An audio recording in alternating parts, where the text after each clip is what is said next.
대구 남구 봉덕동 골목 안쪽에 자리 잡은 작은 한식집 막골. 오후 3시 점심 손님들이 빠져나간 한산한 시간이었습니다. 고연자는 테이블을 닦으며 시계를 흘끗 보았어요. 딸 진아가 남자친구를 데려온다고 했는데 벌써 약속 시간을 10분이나 넘겼더군요. 대구 남구 봉덕동 골목 안쪽에 자리 잡은 작은 한식집 막골. 오후 3시 점심 손님들이 빠져나간 한산한 시간이었습니다. 고연자는 테이블을 닦으며 시계를 흘끗 보았어요. 딸 진아가 남자친구를 데려온다고 했는데 벌써 약속 시간을 10분이나 넘겼더군요. 엄마, 저희 왔어요. 진아의 밝은 목소리와 함께 유리문이 열렸습니다. 연자는 행주를 접어 앞치마에 끼우고 고개를 들었어요. 진아 옆에 선 남자가 바로 그 유명한 박민수였죠. 키가 178cm 정도, 정갈하게 빗어 넘긴 머리에 네이비 정장을 말끔히 차려입었습니다. 안녕하십니다. 박민수라고 합니다. 민수는 허리를 90도로 꺾어 인사했어요.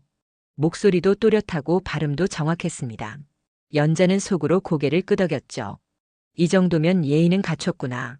하지만 뭔가 어색한 느낌이 들었어요. 너무 완벽해서 오히려 어색했달까요? 어서 와요. 진아가 얘기 많이 했어요. 연자는 미소를 지으며 손짓했습니다. 민수는 예의 바르게 신발을 벗고 테이블에 앉았어요. 그런데 엉덩이가 의자에 닿기도 전에 휴대폰을 꺼냈더군요. 잠깐만요. 엄마한테 영상통화 드려야 해서요. 지금요? 진아가 당황한 표정을 지었습니다. 응, 엄마가 꼭 보고 싶다고 하셨거든. 민수는 이미 영상통화 버튼을 눌렀어요. 화면에서 박기순의 얼굴이 나타났습니다. 50대 후반으로 보이는 여성이었죠. 파마를 곱게 한 머리에 진주 목걸이를 착용하고 있었어요. 엄마, 나 지금 처가 될 집 인사 중이야. 완전 대박이지? 민수는 휴대폰을 들고 연자와 진아를 번갈아 비추며 말했습니다. 마치 관광지에서 인증샷을 찍는 것처럼요. 연자는 어리둥절했어요. 본인에게 인사하러 온 건지 아니면 엄마한테 보여주려고 온 건지 헷갈렸거든요.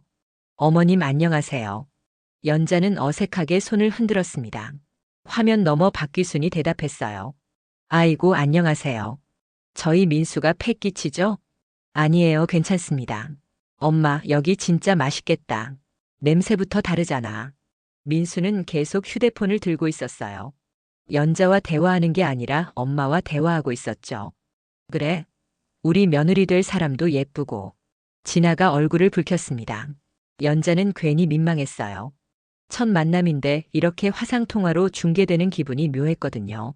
마치 자신이 구경거리가 된 것 같았습니다. 엄마, 나중에 다시 전화드릴게. 지금 장모님이랑 얘기해야 해. 민수가 통화를 끊고 나서야 비로소 연자와 마주 앉았어요. 하지만 연자의 마음속에는 이미 작은 의문표가 하나 생겼습니다. 이 사람 나한테 인사하러 온 게 맞나? 어머님, 진아가 정말 효녀라고 들었어요. 매주 찾아뵙는다면서요? 그래요. 우리 딸이 착해서 말이에요. 저도 효자예요. 우리 엄마 무척 아끼거든요. 민수는 자신 있게 말했습니다. 연자는 물을 따라주며 물었어요. 직장은 어디서 다니세요? LGU 플러스에서 세일즈 팀장 하고 있어요. 올해 실적이 꽤 좋아서 상도 받았답니다. 그래요? 대단하네요. 민수는 가방에서 작은 상자를 꺼냈습니다. 이거 제가 준비한 작은 선물이에요. 상자 안에는 고급스러운 건강보조식품이 들어있었어요. 홍삼 제품이었죠.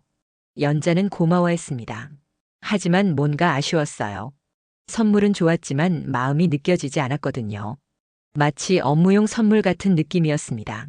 진아야, 민수 씨한테 우리 집 자랑 김치찌개 끓여드려라.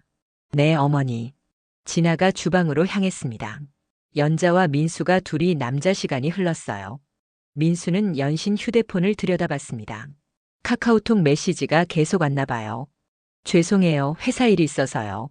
괜찮아요. 젊은 사람들은 바쁘잖아요.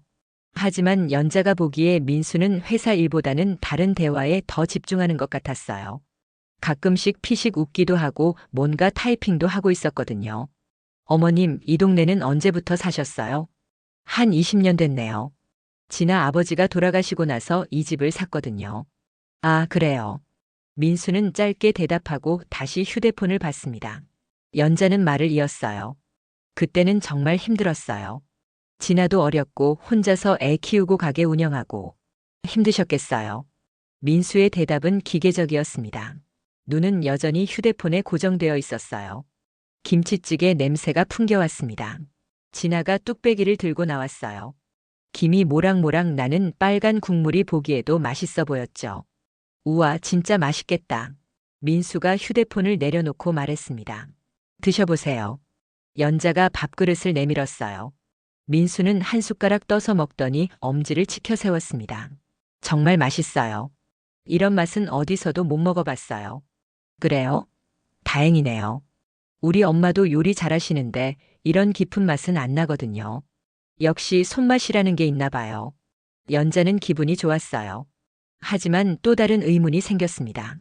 왜 자꾸 자기 엄마 얘기를 하는 걸까요? 칭찬을 하면서도 은근히 비교하는 느낌이 들었어요. 민수 씨, 진아랑은 언제부터 만났어요? 작년 봄부터니까 한 1년 정도 됐죠. 진아가 정말 좋은 사람이에요. 성격도 좋고 일도 열심히 하고. 진아가 수줍게 웃었습니다. 민수 오빠가 더 좋은 사람이에요. 연자는 두 사람을 바라보며 미소 지었어요. 딸이 행복해 보여서 다행이었습니다. 그런데 뭔가 마음 한구석이 개운하지 않았어요. 첫인상이라는 게 중요한데 민수에 대한 느낌이 복잡했거든요. 어머님, 저희 결혼 생각도 하고 있어요. 민수가 갑자기 말했습니다. 정말요? 연자가 놀랐어요. 네, 내년쯤 생각하고 있어요. 물론 어머님 허락받고 싶어서 오늘 인사드리러 왔고요. 연자는 잠시 말문이 막혔어요. 기쁘기도 하고 걱정되기도 했습니다. 딸이 좋은 사람 만나서 결혼하는 건 바람직한 일이지만 민수라는 사람이 과연 진아를 행복하게 해줄까 하는 의문이 들었거든요. 진아가 행복하면 저도 좋아요. 감사합니다. 제가 진아 잘 보살피겠습니다. 민수는 다시 고개를 숙였어요. 하지만 연자에게는 그 인사가 진심으로 느껴지지 않았습니다. 마치 면접에서 표준 답안을 말하는 것 같았어요. 식사를 마치고 민수가 일어났습니다. 오늘 정말 감사했어요. 다음에 또 찾아뵙겠습니다. 그래요. 자주 놀러 오세요. 민수와 진아가 나간 후 연자는 혼자 테이블에 앉아 있었어요. 뚝배기에는 아직 김치찌개가 반 정도 남아 있었습니다. 연자는 그 빨간 국물을 바라보며 생각에 잠겼어요. 이상하다. 뭔가 이상해. 첫인상치고는 너무 완벽했어요. 너무 완벽해서 오히려 의심스러웠습니다. 진짜 모습을 감추고 있는 것 같았거든요. 특히 휴대폰으로 엄마와 영상통화하며 자신들을 중계하던 모습이 계속 떠올랐어요. 연자는 속으로 중얼거렸습니다. 내가 너무 예민한 건가? 딸이 좋다는데. 하지만 62년을 살면서 쌓인 직감이 있었어요. 사람을 보는 눈이 있었거든요. 민수에게서 느껴지는 이상한 느낌, 그것은 시작에 불과했습니다. 결혼 후 첫 추석이었습니다. 연자는 새벽 5시부터 일어나 준비를 시작했어요. 사위와 딸이 함께 오는 첫 명절이니까 정성껏 준비하고 싶었거든요. 전을 부치고 나물을 무치고 갈비찜도 끓였습니다. 평소보다 2배는 더 많이 준비했죠. 진아야, 몇 시에 온다고 했지? 10시에 갈게, 엄마. 하지만 10시가 되어도 민수와 진아는 나타나지 않았어요. 연자는 계속 시계를 들여다봤습니다. 11시, 12시. 차례상은 이미 다 차려놨는데 정작 주인공들이 없었죠. 어머니, 미안해요. 민수가 급한 고객 미팅이 생겼다고 해서요. 오후 1시가 되어서야 진아에게서 전화가 왔어요. 연자는 속상했지만 참았습니다. 젊은 사람들은 바쁘니까요. 그래, 괜찮다. 언제쯤 올 수 있을까? 3시쯤에는 갈 수 있을 것 같아요. 3시가 되자 현관문이 열렸습니다. 진아가 먼저 들어왔고 민수가 뒤따랐어요. 민수는 정장 차림이었는데 넥타이가 살짝 풀어져 있었습니다. 정말로 미팅을 하고 온 것 같았어요. 어머님, 죄송합니다. 정말 중요한 고객이라서요. 괜찮아. 어서 들어와서 앉게. 민수는 거실로 들어가자마자 소파에 털썩 주저앉았어요. 그리고는 구두도 벗지 않은 채 다리를 쭉 뻗었습니다. 연자는 좀 당황했어요. 차례상이 차려진 안방으로 안내하려고 했는데 민수는 움직일 생각을 안 하더군요. 오빠, 어서 안방으로 가서 차례 지내자. 진아가 재촉했습니다. 아, 네. 잠깐만요. 민수는 휴대폰을 꺼냈어요. 누군가에게 전화를 걸었습니다. 엄마, 나 지금 장모님 댁에 왔어. 응, 차례 지내고 있어. 연자는 귀를 쫑긋 세웠어요. 민수가 자기 엄마와 통화하고 있었거든요. 엄마, 손에 물 묻히지 마. 이제 며느리도 있는데 푹 쉬어. 아, 송편은 백화점에서 산 거지. 우리 엄마 직접 만든 거 아니야? 역시. 민수는 통화를 하며 웃고 있었어요. 자기 엄마를 걱정하고 있었죠. 반면 장모 집에서는 물 한 컵 가져다 달라고 하지도 않았습니다. 엄마, 나중에 집에 가서 설거지 다 할게. 그냥 쉬고 있어. 통화가 끝나고 민수가 휴대폰을 주머니에 넣었어요. 연자는 씁쓸했습니다. 자기 엄마에게는 그렇게 세심한데 장모에게는 왜 그렇지 않을까요? 어서 차례 지내러 가세. 연자가 말했습니다. 안방에는 정성스럽게 차린 차례상이 있었어요. 민수는 상을 보더니 감탄했습니다. 우와, 정말 대단하시네요. 이렇게 많이 준비하셨어요? 별거 아니야. 매년 하던 거라서. 차례를 지내는 동안 민수는 예의 바르게 절을 했어요. 하지만 연자는 뭔가 어색함을 느꼈습니다. 형식적인 느낌이 강했거든요. 마치 남의 집 차례에 참석한 손님 같았어요. 차례가 끝나고 음식을 나눠 먹을 때였습니다. 민수는 갈비찜을 한 점 먹어보더니 말했어요. 맛있네요. 저희 엄마 갈비찜 좋아하시는데 좀 싸주셔도 될까요? 또 자기 엄마 얘기였어요. 연자는 미소를 지었지만 마음은 편하지 않았습니다. 오빠, 나물 좀 더 먹어봐. 진아가 권했습니다. 고사리 나물이 특히 맛있어요. 어머님이 직접 우리셨죠? 민수가 물었어요. 그래, 산에서 직접 따온 거야. 대단하시네요. 요즘 이런 수고하시는 분들이 많지 않은데. 민수의 말에는 은근히 비교 의식이 섞여 있었어요. 우리 엄마는 이런 거 안 해도 되는 사람이라는 뉘앙스가 느껴졌습니다. 식사가 끝나고 설거지를 할 시간이었어요. 연자와 진아가 주방으로 향했습니다. 민수는 다시 소파에 앉아서 휴대폰을 들여다보고 있었어요. 오빠, 이거 상 좀 들어줄래? 진아가 부탁했습니다. 아, 미안. 회사에서 급한 메일이 와서. 민수는 휴대폰만 들여다봤어요.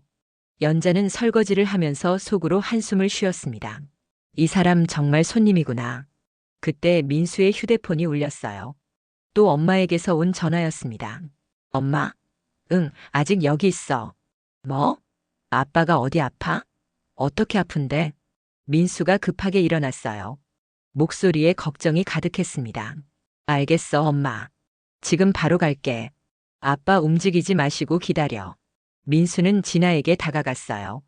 진아야, 미안한데 우리 아빠가 갑자기 허리를 삐끗하셔서 병원에 가야 할 것 같아. 어머, 그래? 그럼 빨리 가야지. 진아는 걱정스러운 표정을 지었어요. 하지만 연자는 뭔가 이상했어요. 아까 통화할 때는 손에 물 묻히지 말라고 할 정도로 엄마를 아꼈는데 갑자기 아빠가 아프다니요? 어머님, 죄송합니다.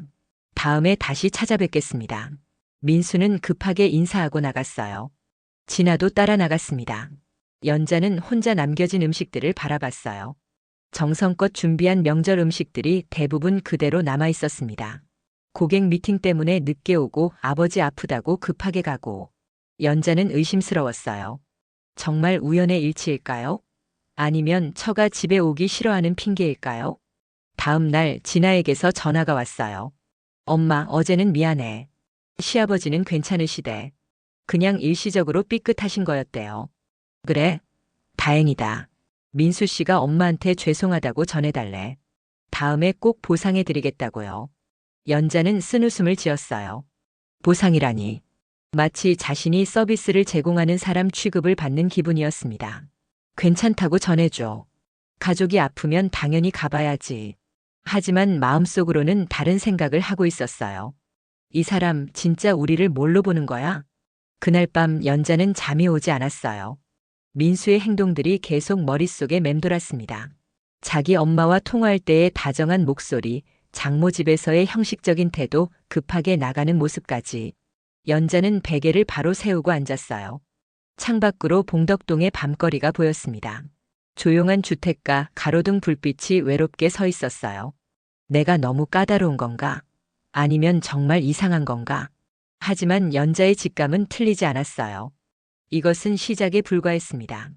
민수의 진짜 모습은 앞으로 더 선명하게 드러날 예정이었거든요. 추석이 지나고 일주일 후 민수는 장모 집에 비싼 한우를 선물로 가져왔어요. 미안하다는 표시였죠. 하지만 연자는 그 한우를 받으면서도 복잡한 심정이었습니다. 진심 어린 사과보다는 돈으로 해결하려는 느낌이 강했거든요. 어머님 정말 죄송했습니다. 앞으로는 이런 일 없을게요. 민수는 정중하게 사과했어요. 하지만 연자는 알고 있었습니다. 이런 일은 또 일어날 거라는 걸. 왜냐하면 민수에게 장모 집은 정류장 같은 곳이었으니까요. 잠시 들렀다가 가는 곳, 의무적으로 방문하는 곳 말이에요. 연자는 한우 포장지 안의 사명함을 보고 충격을 받았습니다. 거래처에서 준 선물을 그냥 가져온 거였으니까요. 연자는 이제 분노가 아니라 침통함을 맛봤습니다. 결혼한 지 6개월이 지났습니다. 연자는 딸 부부가 매월 일요일마다 찾아오는 것이 익숙해졌어요. 하지만 그 시간들이 편하지만은 않았습니다.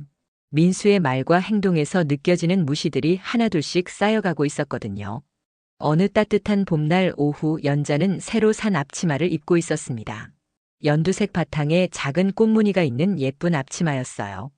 동네 시장에서 15,000원 주고 산 거였는데 연자는 무척 마음에 들어했죠. 엄마 앞치마 새로 샀어? 예쁘다. 진아가 말했어요. 응, 예전 거는 너무 낡아서. 그때 민수가 현관문을 열고 들어왔습니다. 손에는 고급 과일 바구니를 들고 있었어요. 요즘 들어 민수는 장모 집에 올 때마다 뭔가를 사들고 왔습니다. 이미 거래처에서 받는 선물이라는 걸 알고는 있었지만 내색할 순 없었습니다. 사랑하는 딸을 위해서 참기로 했죠. 어머님, 오늘도 안녕하십니까? 민수는 정중하게 인사했어요. 하지만 그 정중함 속에 묘한 거리감이 있었습니다. 응, 수고했어. 민수는 연자의 새 앞치마를 보더니 웃으며 말했어요. 역시 어머님은 일복이 어울리세요. 저희 어머니는 주방 일 힘들어 하셔서 식모를 시켰는데 어머님은 정말 부지런하시네요. 순간 연자의 손이 멈췄습니다. 칭찬인 것 같으면서도 뭔가 이상했어요. 일복이 어울린다는 말과 식모를 시켰다는 말이 너무 거슬렸습니다. 식모. 연자가 되물었습니다. 아, 아닙니다. 가사 도우미요. 저희 어머니가 손목이 안 좋으셔서요. 그래서 제가 어렸을 때 요리나 청소는 다른 분이 해주셨어요. 민수는 서둘러 설명했지만 이미 늦었어요. 연자는 그 말 속에 담긴 의미를 정확히 파악했습니다. 우리 엄마는 집안일 안 해도 되는 사람, 당신은 집안일 하는 사람이라는 구분이었죠. 그렇구나. 손목이 안 좋으시면 힘들겠네. 어머님이 직접 하시는 음식이 훨씬 맛있습니다. 정성이 들어가서 그런가 봐요. 민수가 덧붙였어요. 겉으로는 칭찬이었지만 연자에게는 다르게 들렸습니다. 당신은 요리나 하는 사람이라는 뜻으로 받아들여졌거든요. 사돈 어머니도 요리 잘하시겠어. 연자가 말했어요. 글쎄요, 잘하시긴 한데 요즘은 안 하세요. 힘들어 하셔서요. 힘들어 하신다고? 네, 나이도 있으시고 해서요. 그래서 제가 맛있는 것들 사다 드리고 그래요. 연자는 속으로 쓴웃음을 지었어요. 사돈 박귀순이 올해 61살이었거든요. 자신보다 1살 어렸죠. 뭔가 우스웠습니다. 사모님이 힘드시면 당연히 도움받아야지. 연자가 말했어요. 그렇죠. 저희 어머니는 워낙 몸이 약하세요. 민수는 자기 엄마 자랑을 늘어놓기 시작했어요. 얼마나 섬세하고 품이 있는지, 얼마나 교양 있고 우아한지를 말했습니다. 하지만 그 모든 말들이 연자에게는 비교로 들렸어요. 식모도 부리던 부자 엄마 두어서 사위는 아주 좋겠네. 연자가 미소를 지으며 말했어요. 민수는 깜짝 놀랐습니다. 아, 아닙니다. 그런 뜻이 아니라. 농담이야. 부지런한 장모도 괜찮잖아. 연자의 말에 민수는 어색하게 웃었어요. 하지만 분위기가 묘해졌습니다. 연자는 마음속 포스트잇에 또 하나를 추가했어요.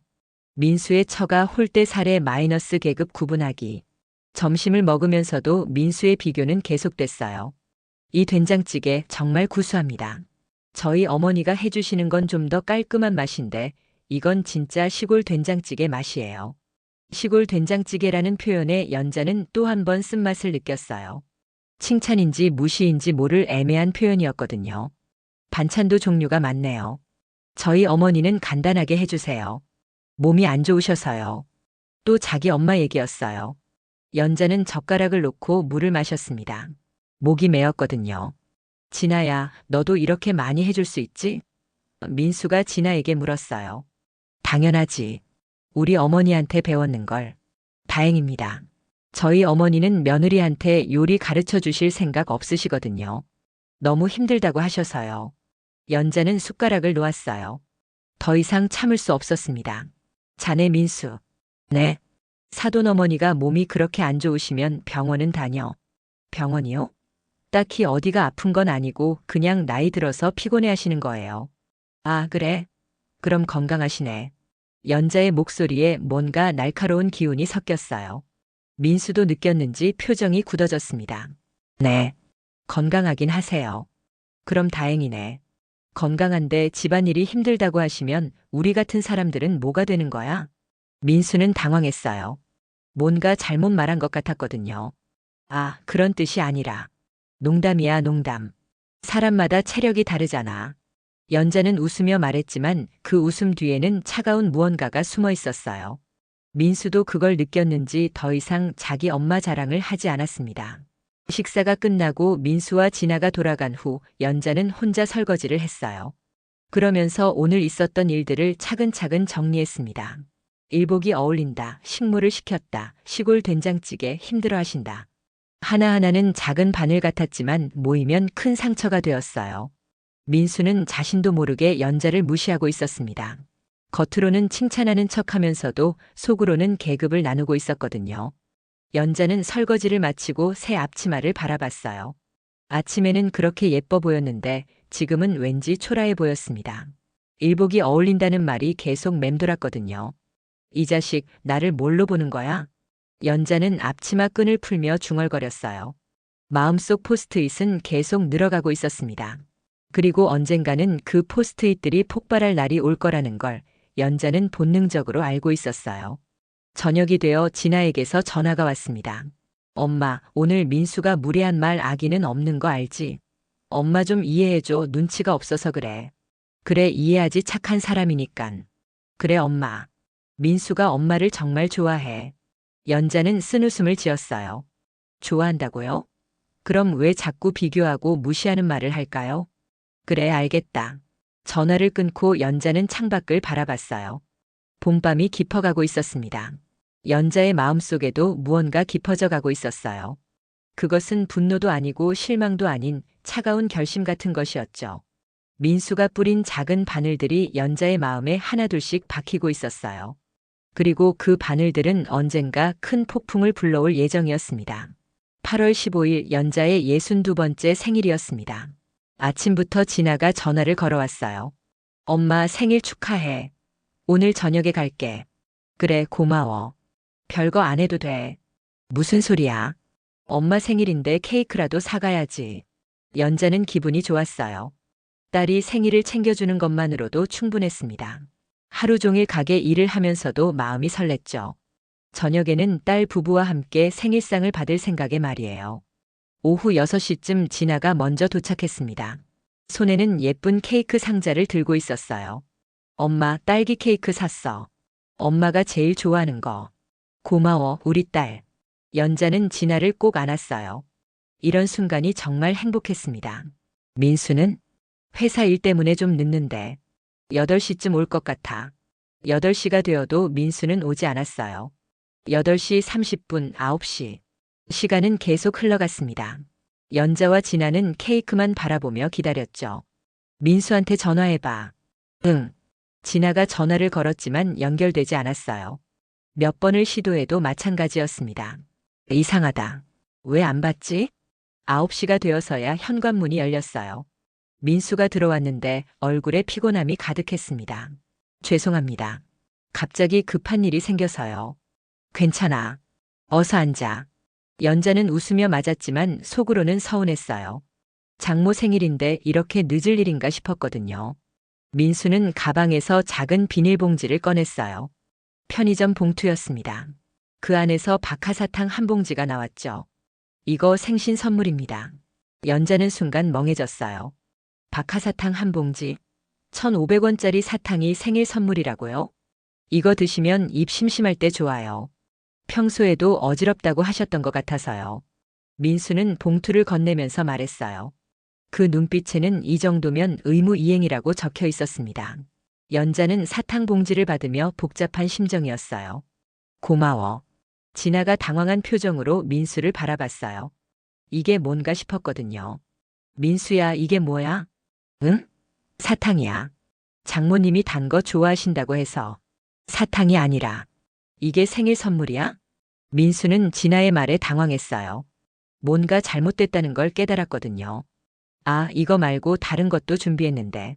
차에 놔두고 왔네요. 거짓말이었어요. 연자도 진아도 알 수 있었습니다. 민수에게는 정말로 사탕 한 봉지가 전부였거든요. 괜찮아. 마음만 받을게. 연자는 태연하게 말했지만 마음속으로는 뜨거운 무언가가 끓어오르고 있었어요. 분노도 아니고 서운함도 아닌 차가운 실망감이었습니다. 케이크를 자르며 연자는 생각했어요. 내 생일에 편의점 사탕 한 봉지라. 민수는 케이크를 먹으면서도 계속 휴대폰을 봤어요. 누군가와 메시지를 주고받고 있었습니다. 민수야, 폰 좀 그만 봐. 진아가 나직하게 말했어요. 아, 미안. 회사에서 자꾸 연락이 와서. 하지만 연자가 보기에는 회사 일이 아니었어요. 가끔씩 웃기도 하고 이모티콘도 보내고 있었거든요. 아마 친구들이나 동료들과 대화하는 것 같았습니다. 오늘 엄마 생일인데 조금만 집중해 줄래? 진아가 다시 말했어요. 알았어, 알았어. 민수는 휴대폰을 주머니에 넣었지만 계속 신경 쓰이는 듯 했어요. 손이 자꾸 주머니로 향했거든요.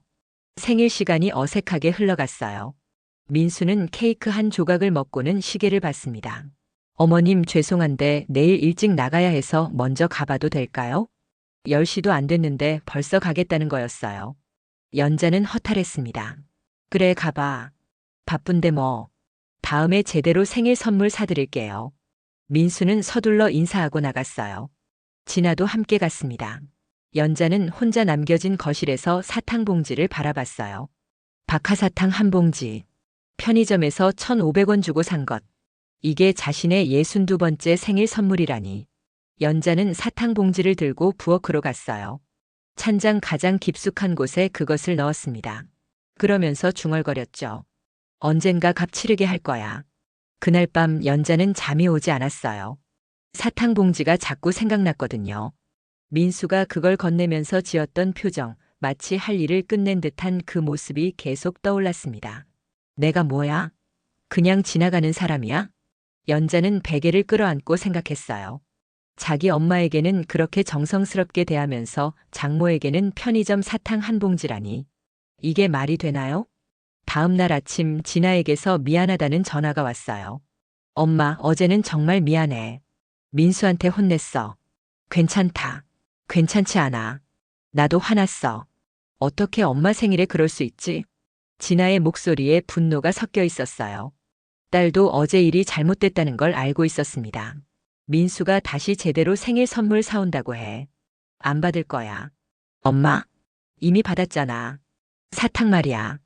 연자의 목소리는 차갑게 가라앉아 있었어요. 진아는 뭔가 심상치 않다는 걸 느꼈습니다. 엄마, 화났어?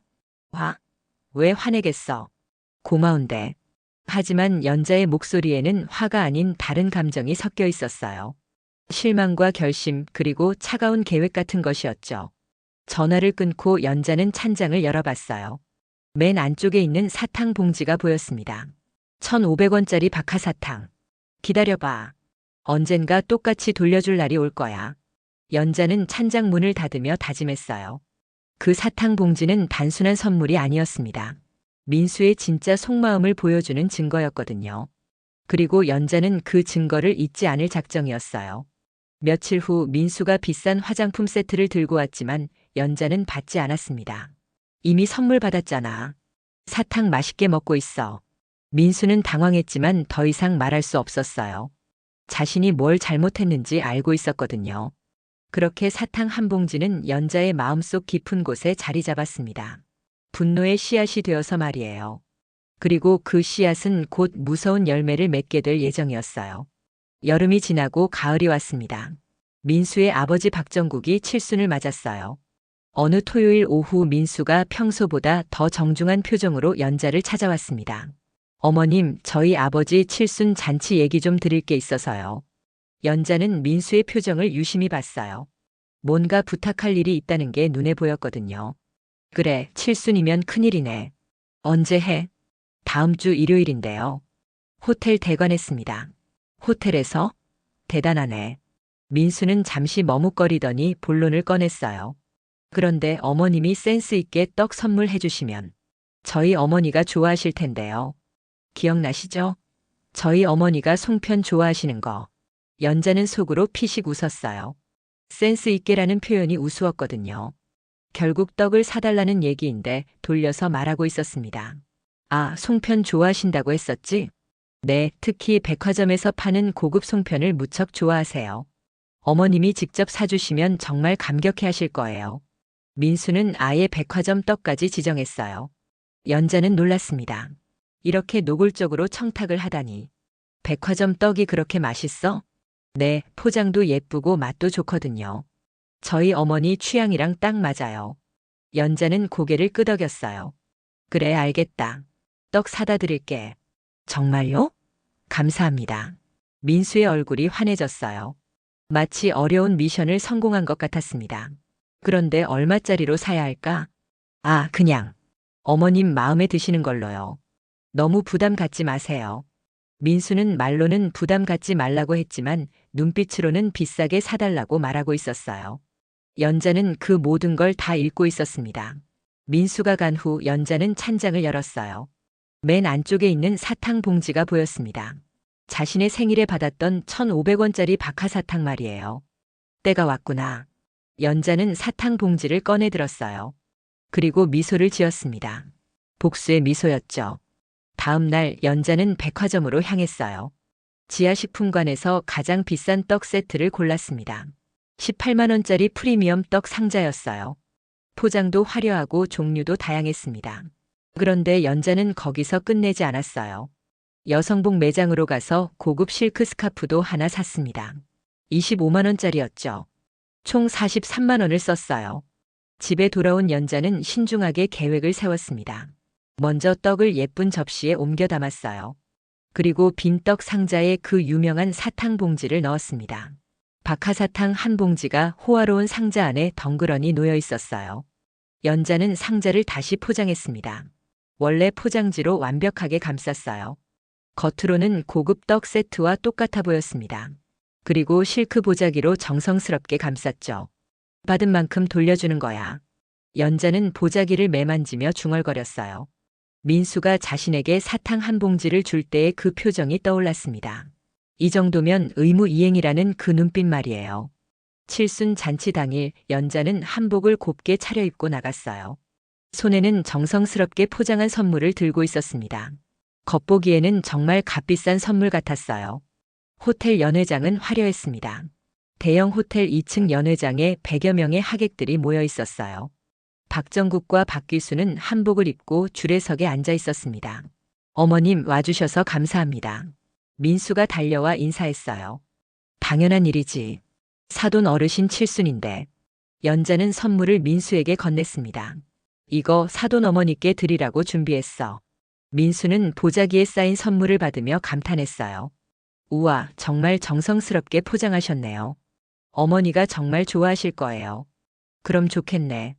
연자는 담담하게 대답했어요. 하지만 마음속으로는 긴장하고 있었습니다. 곧 벌어질 일을 생각하니까요. 잔치가 시작됐어요. 축사도 있고 케이크 커팅도 있었습니다. 그리고 드디어 선물 공개 시간이 왔어요. 박기순이 하객들 앞에서 선물들을 하나씩 공개했습니다. 금반지, 한복, 건강식품. 모두 칠순에 어울리는 근사한 선물들이었어요. 이건 사돈댁에서 주신 선물이네요. 박기순이 연자의 보자기를 풀기 시작했어요. 연회장의 모든 시선이 집중됐습니다. 연자는 조용히 지켜봤어요. 심장이 빨리 뛰었지만 표정은 평온했습니다. 보자기가 풀리고 예쁜 포장 상자가 나타났어요. 하객들이 감탄했습니다. 우와, 포장이 정말 예쁘네요. 역시 정성이 대단하시네. 박기수는 기대에 찬 표정으로 상자를 열었어요. 그리고 그 순간 연회장에 정적이 흘렀습니다. 상자 안에는 떡이 아니라 박하사탕 한 봉지가 들어있었거든요. 1,500원짜리 편의점 사탕이 화려한 상자 안에 덩그러니 놓여 있었어요. 이게 뭐죠? 박귀순의 목소리가 떨렸어요. 당황과 분노가 섞인 목소리였습니다. 연자가 일어났어요. 그리고 차분하게 말했습니다. 사위가 제 생일에 주신 귀한 선물입니다. 사돈과 나누고 싶었어요. 연 회장이 웅성거리기 시작했어요. 하객들이 수군거렸습니다. 사탕 한 봉지를? 장모 생일에 사탕을? 이게 무슨 일이야? 민수는 얼굴이 창백해졌어요. 진아는 얼어붙은 채로 어머니를 바라봤습니다. 박귀순의 얼굴에는 분노와 당혹감이 동시에 떠올랐어요. 이건 말이 안 되잖아요. 박귀순이 떨리는 목소리로 말했어요. 왜요? 사위가 장모 생일에 준 선물인데 뭐가 말이 안 돼요? 연자의 목소리는 여전히 평온했어요. 하지만 그 평온함 속에 차가운 분노가 숨어 있었습니다. 연회장의 분위기는 순식간에 얼어붙었어요. 축제 분위기는 사라지고 어색한 정적만 감돌았습니다. 체면을 중시하는 박귀순에게는 치명적인 순간이었어요. 민수는 어찌할 바를 몰랐어요. 자신이 저질러 놓은 일의 결과가 이렇게 무서울 줄은 몰랐거든요. 진아는 얼굴을 붉히며 어머니를 원망스럽게 바라봤어요. 하지만 연자는 끝까지 당당했어요. 받은 만큼 돌려준 것뿐이었거든요. 사탕 한 봉지는 이제 그 진짜 가치를 드러내고 있었습니다. 연 회장의 정적은 길게 이어졌습니다. 100여 명의 하객들이 모두 숨을 죽이고 있었어요. 박하사탕 한 봉지가 화려한 상자 안에서 모든 이의 시선을 받고 있었습니다.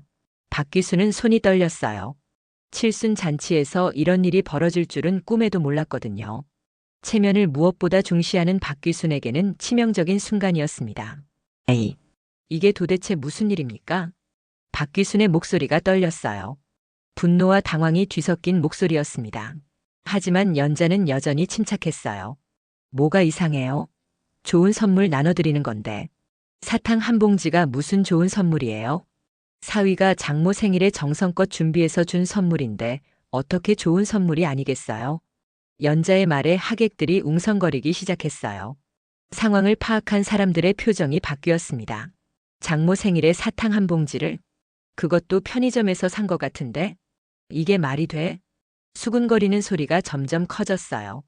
민수는 얼굴이 새하얗게 질렸습니다. 자신이 저질러 놓은 일이 이렇게 공개적으로 드러날 줄은 몰랐거든요. 박정국이 일어났어요. 평소에 말수가 적던 박정국도 이 상황만큼은 그냥 넘어갈 수 없었습니다. 사돈댁, 이건 좀 심하지 않습니까? 뭐가 심해요? 제가 받은 그대로 드린 건데요. 연자는 조금도 물러서지 않았어요. 오히려 더욱 당당했습니다. 진아가 급하게 일어났어요. 얼굴이 빨갛게 달아올라 있었습니다. 엄마, 이러지 마요. 뭘 어떻게 하지 말라는 거야? 나 지금 예의 지키고 있잖아. 연자는 딸을 향해서도 단호했어요. 진아는 울먹이기 시작했습니다. 엄마, 제발. 제발. 내가 뭘 잘못했는데 제발이야? 민수가 떨리는 목소리로 말했어요. 어머님, 제가 잘못했습니다. 죄송합니다. 뭘 잘못했다는 거야? 생일 선물을. 너무 소홀히 해서요. 소홀히? 사탕이 소홀한 선물이야? 그럼 지금 사돈 어머니한테 소홀한 선물 드린다는 얘기네. 연자의 논리 앞에 민수는 할 말이 없었어요. 어떻게 대답해도 자신이 틀렸다는 걸 인정하는 셈이었거든요. 박귀순이 일어서며 소리쳤어요. 이건 모독이야, 모독. 우리를 바보로 아는 거예요? 모독이라고요? 사위가 정성껏 준비한 선물을 모독이라고 하시는 거예요? 정성이라고요? 편의점 사탕이 정성이에요? 그럼 사위가 장모한테 정성이 없었다는 얘기네요. 연자의 말에 박귀순은 할 말을 잃었어요. 뭘 말해도 자기 아들이 잘못했다는 걸 인정하는 셈이었거든요. 하객들의 수군거림이 더욱 커졌어요. 참 어이없네. 장모한테 사탕 한 봉지 주고 처가에서는 비싼 선물 바란 거야? 체면이 말이 아니네. 젊은 놈이 도를 넘었네. 민수는 주변의 시선들을 견딜 수 없었어요. 평생 모범적인 사위로 살아왔는데 이렇게 망신을 당하다니. 다리가 후들거렸습니다. 어머님, 정말 죄송합니다. 제가 다시 제대로 된 선물을. 아니야. 이미 받았는걸. 연자는 단호하게 말했어요. 사탕 맛있게 먹고 있거든. 뭐 더 바라는 게 있겠어? 박귀순이 참지 못하고 소리쳤어요. 당신 지금 우리 가족 망신 주려는 거죠? 망신요? 제가 언제 망신을 줬어요? 그냥 선물 나눠드린 건데요. 이게 선물이에요. 박귀순이 사탕 봉지를 번쩍 들어 올렸어요. 하객들이 모두 그걸 쳐다봤습니다. 1,500원짜리 박하사탕이 연회장 조명 아래서 초라하게 빛났어요. 내 선물이에요. 사위가 장모 62번째 생일에 정성껏 준비해서 준 귀한 선물 말이에요. 연자는 끝까지 밀어붙였어요. 한 번 시작한 이상 끝까지 가겠다는 각오였습니다.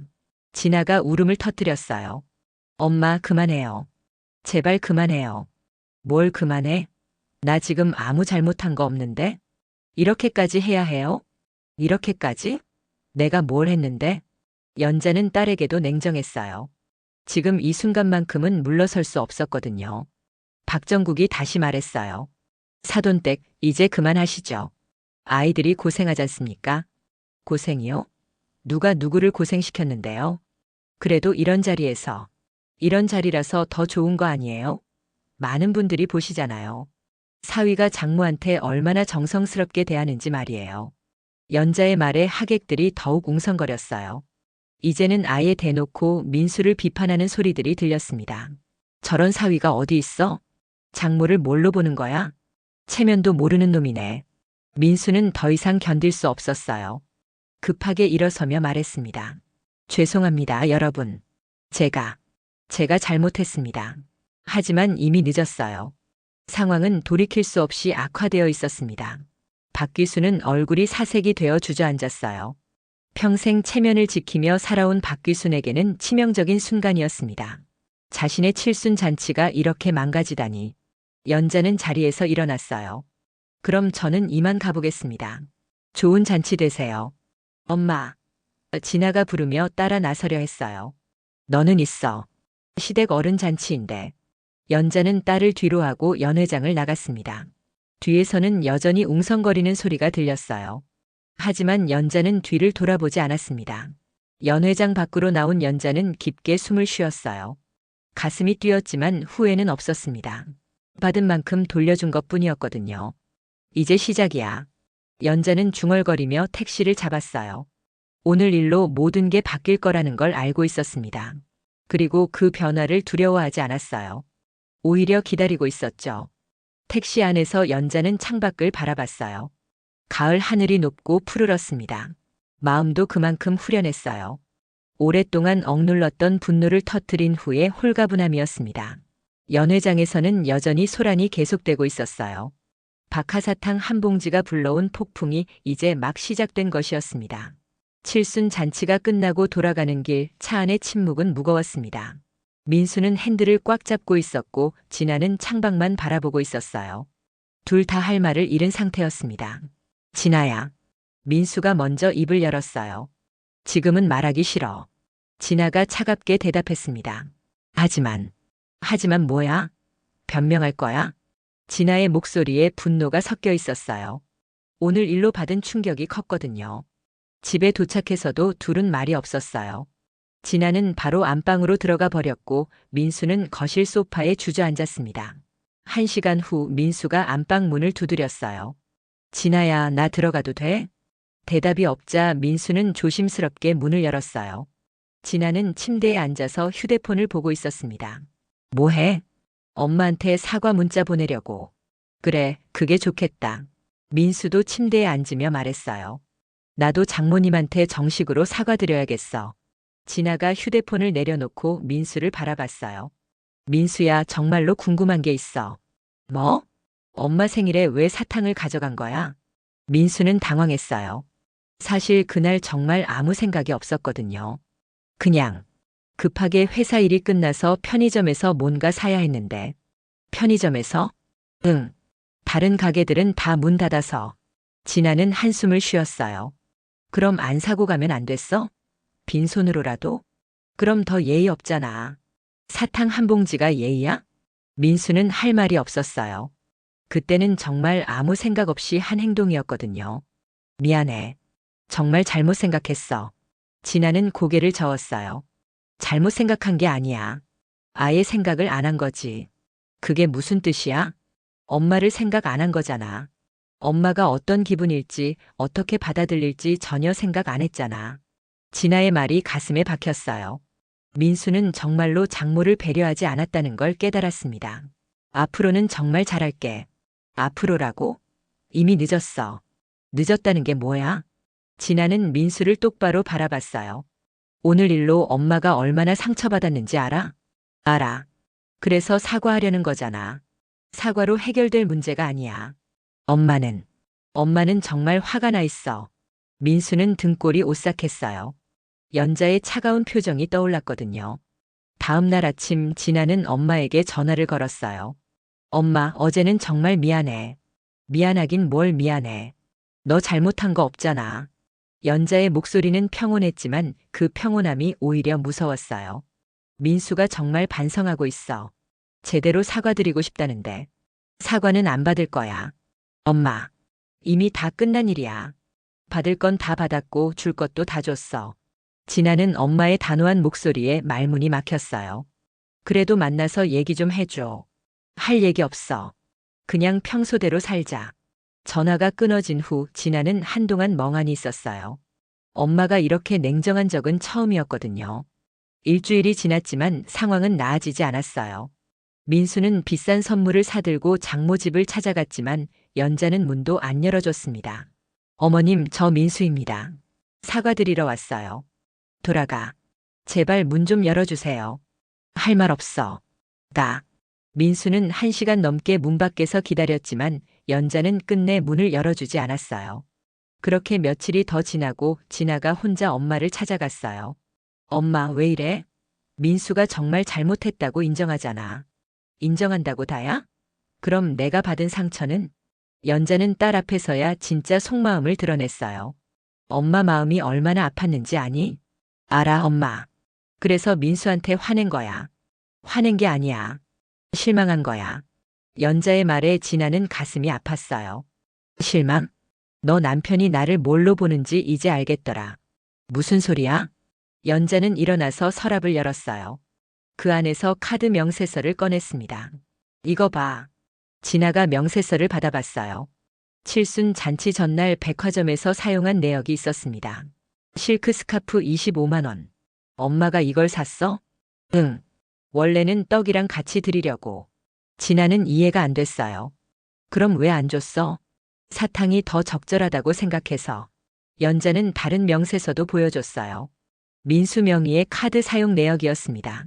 이건 어떻게 구한 거야? 내 지갑에서 봤어. 우연히. 명세서에는 연자 생일 당일 편의점에서 1,500원 사용한 기록이 있었어요. 그리고 그 전후로는 수십만 원짜리 사용 내역들이 즐비했습니다. 진아는 충격을 받았어요. 민수가 다른 곳에서는 큰 돈을 쓰면서 장모 생일에만 1,500원을 썼다는 게 명확하게 드러났거든요. 이건 우연일 수도 있어. 우연? 진아야, 내 남편 카드 내역 더 보고 싶어? 연자는 다른 명세서들도 꺼냈어요. 민수가 자기 엄마에게 얼마나 많은 돈을 쓰는지 보여주는 증거들이었습니다. 진아는 할 말을 잃었어요. 증거가 너무 명확했거든요. 엄마, 이제 알겠지? 내 남편이 나를 어떻게 생각하는지. 그래도 사람은 실수할 수 있어. 실수가 아니야. 의도야. 연자의 말이 진아의 마음을 찔렀어요. 정말로 의도였다면 어떻게 해야 할까요? 그럼 어떻게 하라는 거야? 그건 내가 정할 일이야. 나는 이제 할 말 다 했어. 진아는 명세서들을 들고 집으로 돌아갔어요. 마음이 무거웠습니다. 이제 민수와 정면으로 대화해야 했거든요. 그날 밤 진아는 민수에게 명세서를 보여줬어요. 이게 뭐야? 민수는 자신의 카드 명세서를 보고 얼굴이 창백해졌어요. 어디서 구했어? 그게 중요해? 이 내역이 진짜냐고 묻는 거야. 민수는 대답할 수 없었어요. 사실이었거든요. 진아야, 이건 뭐야? 변명할 거야? 진아의 목소리에 분노가 섞였어요. 당신, 우리 엄마를 물건 취급했네. 그게 무슨 소리야? 다른 곳에서는 수십만 원씩 쓰면서 엄마한테는 1,500원? 이게 말이 돼? 민수는 변명할 말이 없었어요. 증거가 너무 명확했거든요. 그날 밤 부부는 처음으로 크게 싸웠어요. 그리고 진아는 결심했습니다. 이대로는 안 되겠다고 말이에요. 칠순 잔치 사건 이후 한 달이 지났습니다. 민수와 진아 사이의 갈등은 더욱 깊어졌어요. 진아는 별거를 심각하게 고려하고 있었고 민수는 어찌할 바를 모르고 있었습니다. 어느 쌀쌀한 오후 연자는 혼자 집 정리를 하고 있었어요. 높은 찬장 위를 닦으려고 의자 위에 올라갔는데 그만 발을 헛디뎠습니다. 아! 연자가 의자에서 미끄러지면서 바닥에 떨어졌어요. 발목을 심하게 접질렸습니다. 순간적으로 찌릿한 통증이 올라왔어요. 아야! 연자는 바닥에 주저앉아 발목을 만져봤어요. 부기가 오르기 시작했고 통증이 심했습니다. 일어서려고 해도 발목에 힘이 들어가지 않았어요. 할 수 없이 연자는 휴대폰으로 진아에게 전화를 걸었습니다. 진아야, 엄마야. 엄마? 왜 목소리가 그래? 집에서 넘어졌어. 발목을 다친 것 같아. 뭐? 심해? 일어설 수가 없어. 지금 바로 갈게. 진아는 급하게 전화를 끊고 민수에게 연락했어요. 민수야, 우리 엄마가 다쳤어. 지금 병원에 가야 해. 뭐라고? 발목을 접질렸다는데 일어설 수가 없다고 해. 민수는 잠시 망설였어요. 최근에 장모와의 관계가 좋지 않았거든요. 내가 가야 할까? 당연히 가야지. 가족이잖아. 민수는 마지못해 따라 나섰어요. 하지만 마음 한구석으로는 부담스러웠습니다. 연자의 집에 도착했을 때 연자는 거실 바닥에 앉아 있었어요. 얼굴이 창백했고 식은땀이 흐르고 있었습니다. 엄마. 진아가 달려갔어요. 괜찮아, 괜찮아. 연자는 웃으며 말했지만 얼굴에는 고통이 역력했어요. 민수도 조심스럽게 다가갔습니다. 어머님, 어디가 아프신지 봅시다. 발목이야. 의자에서 잘못 내려오다가. 민수가 연자의 발목을 살펴봤어요. 부기가 상당히 올라 있었고 색깔도 변해 있었습니다. 이거 병원에 가봐야겠어요. 인대 손상일 수도 있어요. 그래? 그럼 택시 불러줘. 제가 모셔다 드릴게요. 민수는 의외로 적극적이었어요. 연자도 놀랐습니다. 괜찮아, 택시로. 아니에요. 제가 모시고 가야죠. 민수는 연자를 조심스럽게 부축했어요. 처음으로 장모를 이렇게 가까이에서 돌보는 순간이었습니다. 병원 응급실은 바빴어요. 민수는 연자를 휠체어에 태우고 접수를 했습니다. 진아는 서류를 작성했고요. 고연자 환자 보호자분? 네, 저입니다.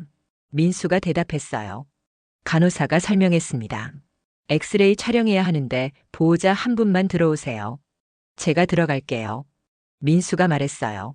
연자는 당황했어요. 민수가 자신을 챙기는 게 어색했거든요. 엑스레이실에서 민수는 연자를 부축해서 침대로 옮겼어요. 조심스럽게 정성스럽게 도와줬습니다. 아프시면 말씀하세요. 고마워. 연자는 짧게 대답했지만 마음이 복잡했어요. 이런 민수는 처음 봤거든요. 검사 결과 인대 파열이었어요. 수술은 필요 없지만 깁스를 하고 몇 주간 안정을 취해야 한다고 했습니다. 입원하시는 게 좋겠어요. 혼자 계시기에는 위험해요. 의사가 말했어요. 입원요? 연자가 당황했어요. 네, 며칠은 절대 안정이 필요해요. 민수가 나섰어요. 입원 수속 제가 할게요. 민수야, 괜찮아? 진아가 물었어요. 응. 내가 다 처리할게. 민수는 입원 수속부터 병실 준비까지 모든 걸 챙겼어요. 연자는 그런 민수를 신기하게 바라봤습니다. 왜 이렇게 잘해주는 거야? 제가 잘못했잖아요. 민수의 목소리에 진심이 섞여 있었어요. 어머님께 너무 못했어요. 이제서야 깨달았어요. 연자는 잠시 말이 없었어요. 깨달았다고? 네. 제가 어머님을 얼마나 홀대했는지. 정말 죄송해요. 민수는 고개를 깊게 숙였어요. 진아도 옆에서 지켜보고 있었습니다. 사과는 나보다 내 아내에게 먼저 해야 할 것 같은데. 연자의 말에 민수는 진아를 바라봤어요. 진아야, 미안해. 정말 미안해. 뭐가 미안해? 내가 너를 힘들게 했어. 어머님을 제대로 모시지도 못했고. 민수의 눈에 눈물이 맺혔어요. 처음으로 진심으로 사과하는 모습이었습니다. 앞으로는 정말 달라질게. 어머님을 친어머니처럼 모실게. 연자는 민수를 바라봤어요. 뭔가 달라진 게 느껴졌습니다. 말은 쉬워. 보여드릴게요. 행동으로. 그날부터 민수가 정말 달라졌어요. 병원에서 연자를 돌보는 내내 헌신적이었습니다. 간병인을 쓰자고 해도 자기가 직접 돌보겠다고 했어요. 어머님, 물 드실래요? 괜찮아. 식사는 어떠세요? 입맛에 안 맞으면 다른 거 사올까요? 민수는 정말 세심하게 연자를 챙겼어요. 연자도 점점 마음이 누그러졌습니다. 일주일 후 연자가 퇴원할 때도 민수가 모든 걸 준비했어요. 집까지 모셔다 드리고 필요한 것들을 다 챙겨줬습니다. 앞으로도 제가 자주 와서 돌봐드릴게요. 그래도 돼? 당연하죠. 제 어머님인데요. 민수의 말에 연자는 뭉클했어요. 정말 달라진 것 같았거든요. 며칠 후 민수는 박귀순을 찾아갔어요. 엄마, 할 얘기가 있어. 무슨 얘기? 진아랑 장모님 일 말이야. 민수는 그동안의 일들을 솔직하게 털어놨어요. 자신이 얼마나 잘못했는지, 그리고 앞으로 어떻게 하겠다는지 말했습니다. 박귀순은 처음에는 화를 냈지만 민수의 진심을 느끼고 마음을 바꿨어요. 내가 잘못한 게 맞구나. 네, 엄마. 그럼 엄마도 사과해야겠네. 며느리한테. 박귀순은 진아를 찾아가서 정식으로 사과했어요. 내가 내 시집살이 안 시키겠다. 아들을 잘못 키웠구나. 미안하다. 진아는 시어머니의 사과에 감동했어요. 시간이 흘렀습니다. 봄이 다시 왔고 연자의 발목도 완전히 회복됐어요. 그리고 더 큰 변화가 있었습니다. 엄마, 임신했어. 진아의 말에 연자는 깜짝 놀랐어요. 정말? 응. 이제 막 확인했어. 연자는 기뻤어요. 손녀가 생기는 것이었거든요. 민수도 달려왔어요. 어머님, 저희 아이 가졌어요. 축하해. 감사해요. 어머님이 잘 돌봐주셔서 이런 기쁜 일이 생긴 것 같아요. 10개월 후 귀여운 딸 소미가 태어났어요. 병원 복도에서 연자와 박귀순이 만났습니다. 사돈댁. 네. 우리 애기 달콤한 것만 배우게 하자. 그러게요. 쓴맛은 몰랐으면 좋겠어요. 두 할머니는 같은 마음이었어요. 돌잔치 날 소미는 붓을 잡았어요. 공부를 잘하라는 뜻이었죠. 민수는 카메라 대신 설거지를 잡았어요. 정말 달라진 모습이었습니다. 연자는 찬장을 열었어요. 그 깊숙한 자리에는 더 이상 박하사탕이 없었어요. 대신 홍삼사탕 상자가 있었습니다. 민수가 가져온 것이었죠. 같은 사탕이었지만 이번에는 포장보다 마음이 먼저였어요. 민수는 이제 진짜로 가족의 의미를 알았습니다. 그리고 연자도 사위를 진짜 아들로 받아들였어요. 두 집안이 번갈아가며 식탁을 차리는 날들이 이어졌어요. 민수는 연자에게 미역국 끓이는 법을 배웠고 연자는 민수에게 손님이 아닌 식구 수저를 내밀었습니다. 작은 갈등에서 시작된 큰 변화. 그 끝에는 진짜 가족이 있었어요. 사탕 한 봉지가 불러온 기적이었습니다.